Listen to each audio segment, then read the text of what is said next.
Hey guys, it's Nelly. Welcome back to my channel. So I know I haven't posted in a while. I haven't really been feeling up to posting. So I just wanted to kind of jump on here and do a little journaling while I am in the mood to do it.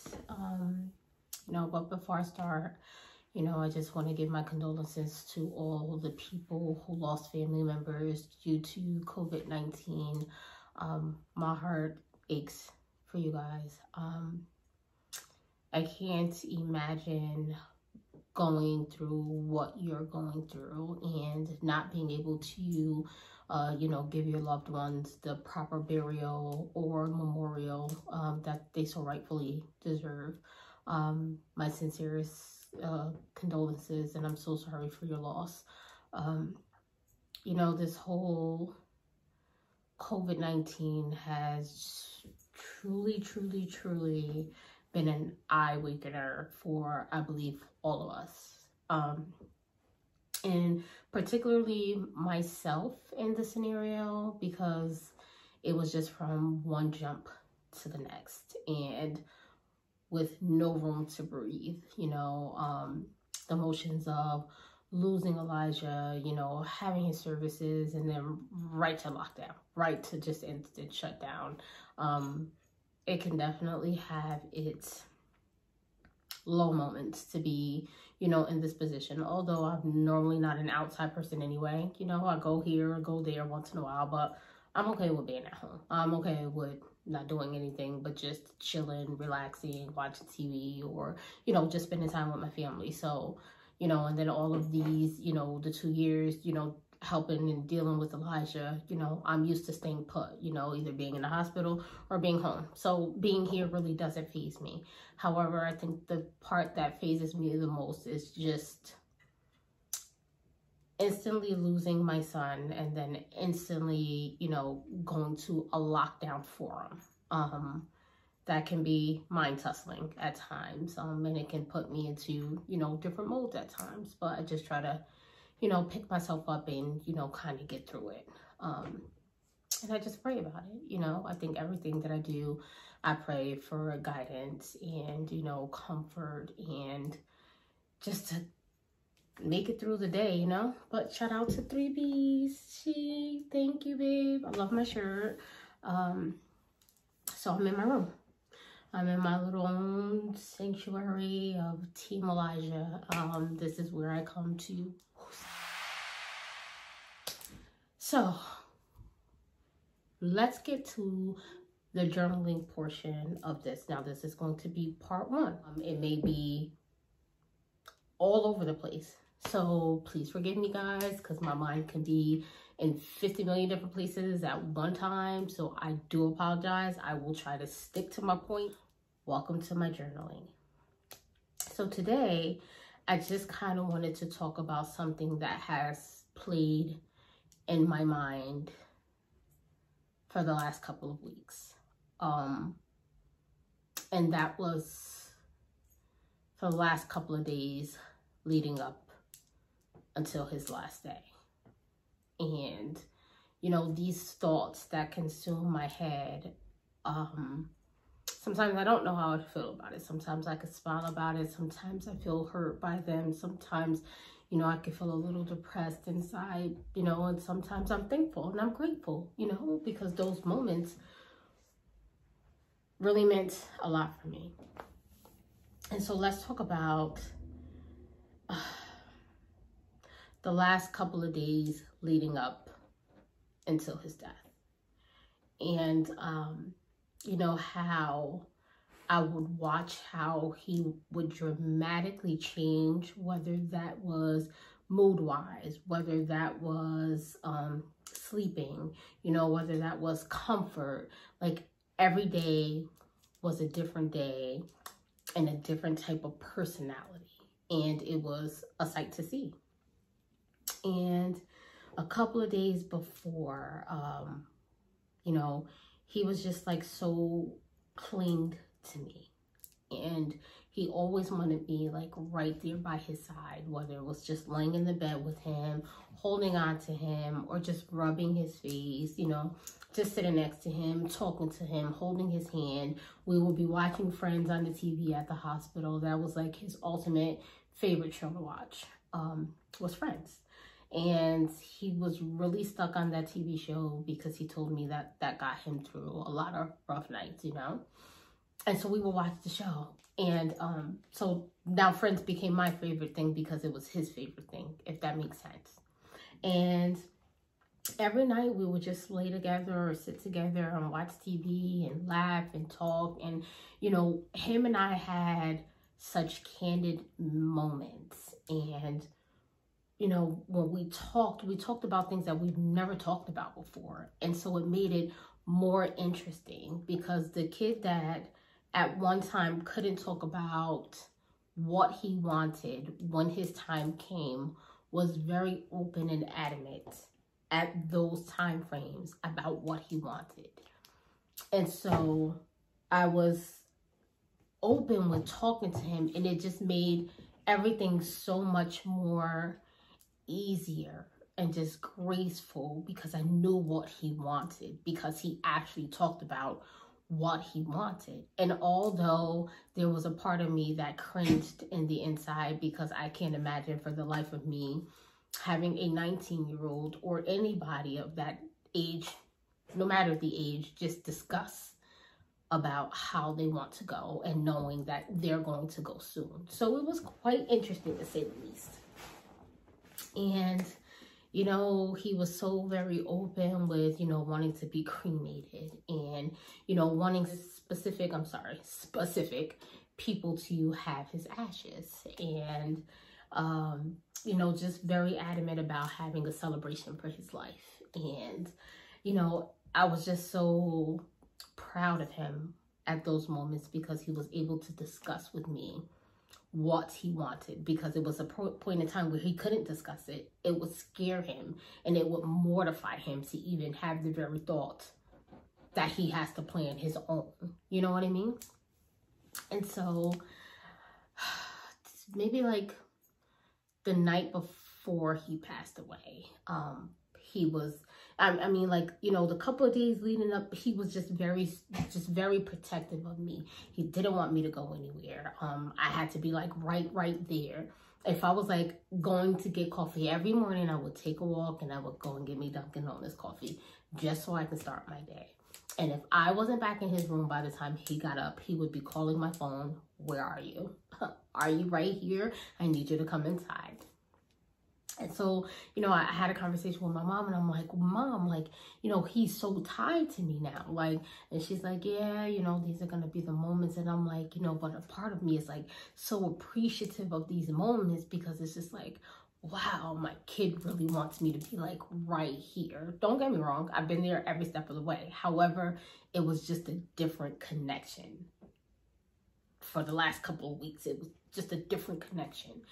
And, I can remember like a friend of his came to the hospital and she came to bring him some gifts. She bought him a huge teddy bear and a giant, like a throw blanket, like a flannel blanket. She bought him a card and it was really, really sweet. And so I can remember he didn't want me to leave his room. And I'm like, I'll be right back. I'm just going to go downstairs, grab your stuff, and then I'll bring it up. But then I ended up letting them just come up and see him, you know, for a minute. And I wanted her to give it to him herself. And he was just like, you know, so smiley with that. And it was just like so great to even see, you know, him smiling like that.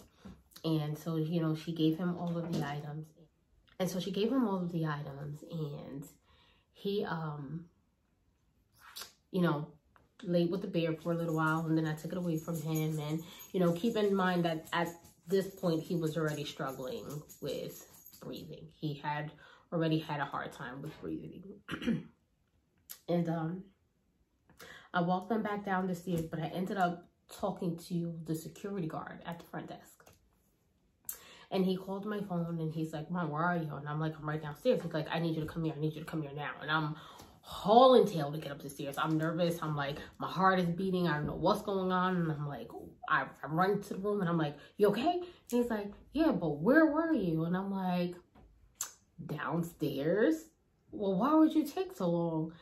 And I'm like, I'm right here. I'm not going anywhere. But he was serious face. And so a few minutes went on and I wanted to go take a shower.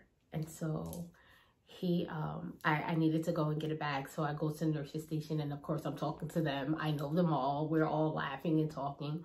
Well, he rings the nurse's bell. He doesn't want the nurse. He wants mom. And so the nurse and I, walk to his room. He's like, Mom, where were you? Mind you, he was sleeping when I left out of his room. Where were you? And I'm like, I was just at the nurse's station. And he's like, no, I woke up and you were gone. You weren't here. When I wake up, you're supposed to be here. But he was like dead serious. And so I think it was at those moments when I realized that the time was coming sooner than later, because he didn't ever react like that. And I think deep down in my heart, I knew things were different. And so from that moment on, I just stayed inside of the room. And there was a really big part of me that was really nervous that night. And like, he would go to sleep in the way that he was breathing, like I was scared to go to sleep.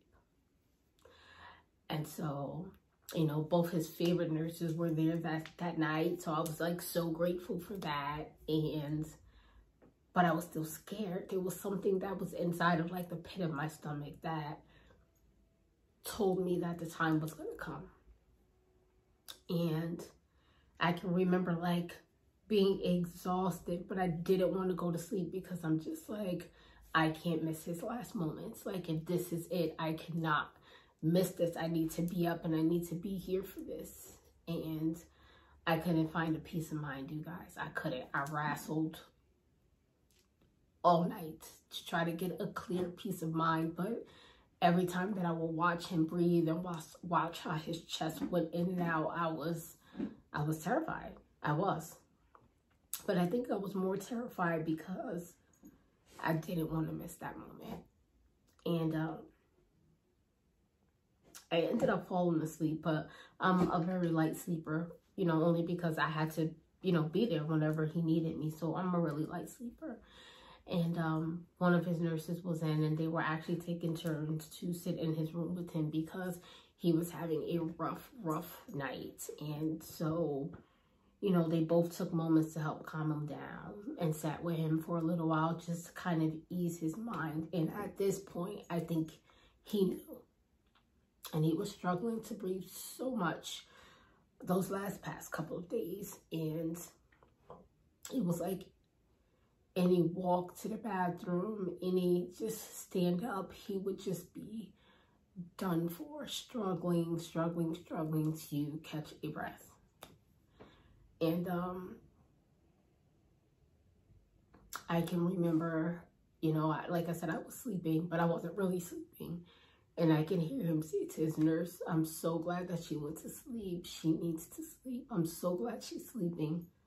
But I really wasn't sleeping, guys. So I heard him. He didn't know I heard him. And so the next morning, he woke me up at like 7 o'clock in the morning. And he's like, Mom, come here. And I said, what's up, babe? And he was like, Mom, today's the day.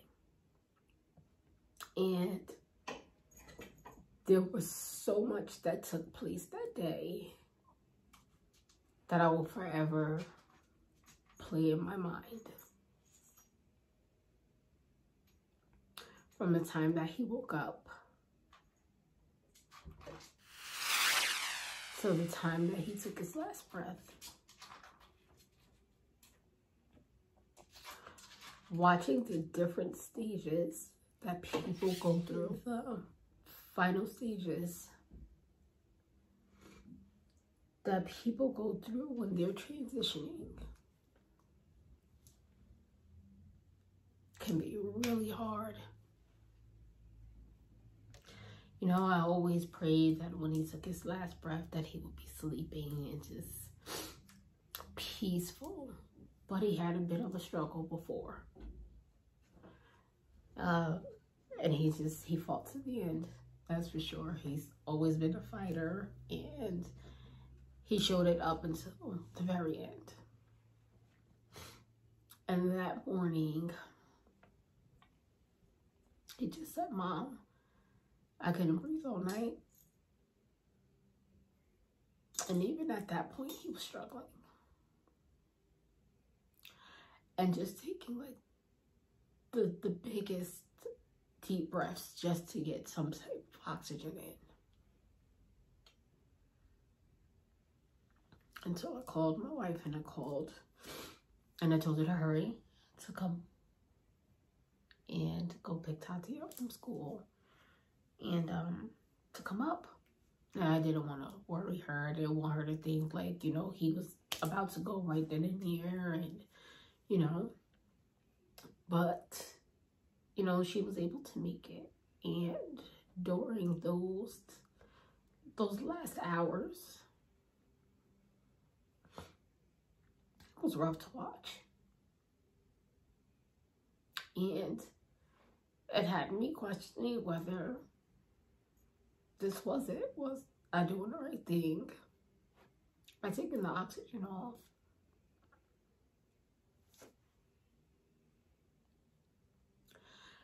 And the doctor did warn us how it would go down. And I guess I wasn't fully prepared for it. And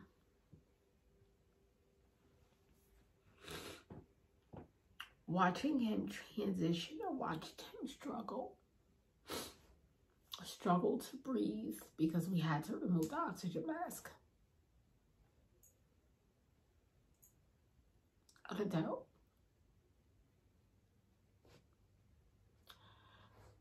And watching him struggle to breathe, I think that was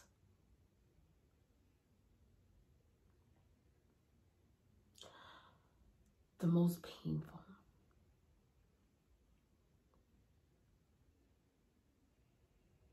And I think that is what I didn't want to see.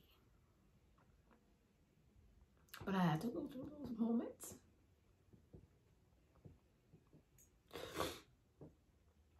And then I had to watch him in the moments of being confused, just completely confused, just fighting, and he wanted to sit up.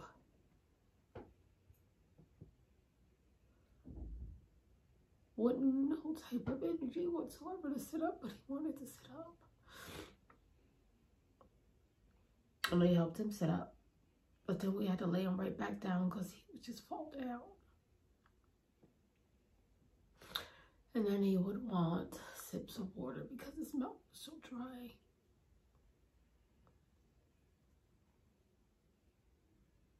So we gave him that.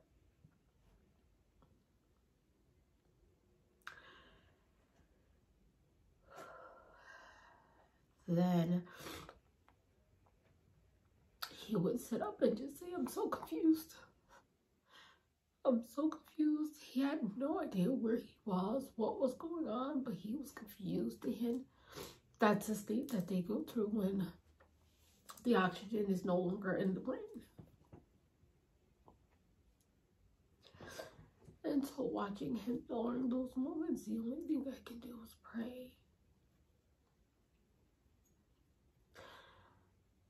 Pray, and I asked God to take him because I couldn't watch him like that anymore.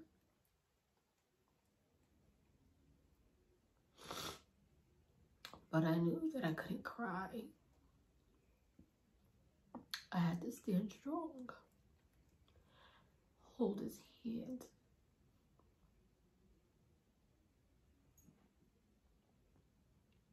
and just get him through. And we prayed over him. And we read scriptures. And then eventually, he just laid there as he transitioned.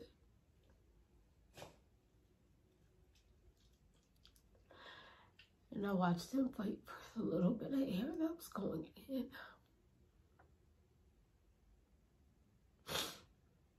But the medicines, we gave him the medicines to kind of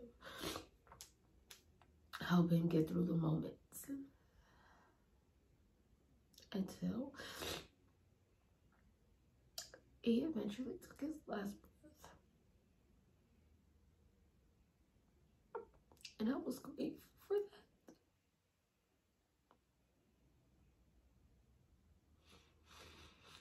that. I don't think any parent wants to watch their child not be able to get air in. Not at all. And, you know, I was grateful. I was grateful that he was no longer going through that. But it hurt. In the same breath, but the only thing I can do was praise God and thank God.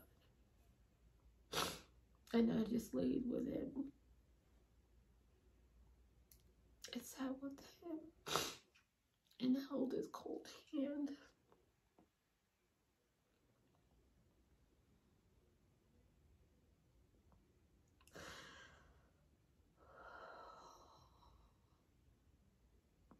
But it was something about all of those moments leading up to that time that I hold so deep. And I'm grateful that I had that time with him. But those were my thoughts for this week, guys. Oh, I just wanted to sit down and journal out what I've been thinking. And those were the moments that I've been continuously thinking about. So that's part 1. Stay tuned for part 2. And part 2 will be another journey of my thoughts, of our times, of our laughs. But until the next time, you guys stay blessed. Like, subscribe, share this video, leave comments. Love you guys always. You guys stay blessed and stay safe.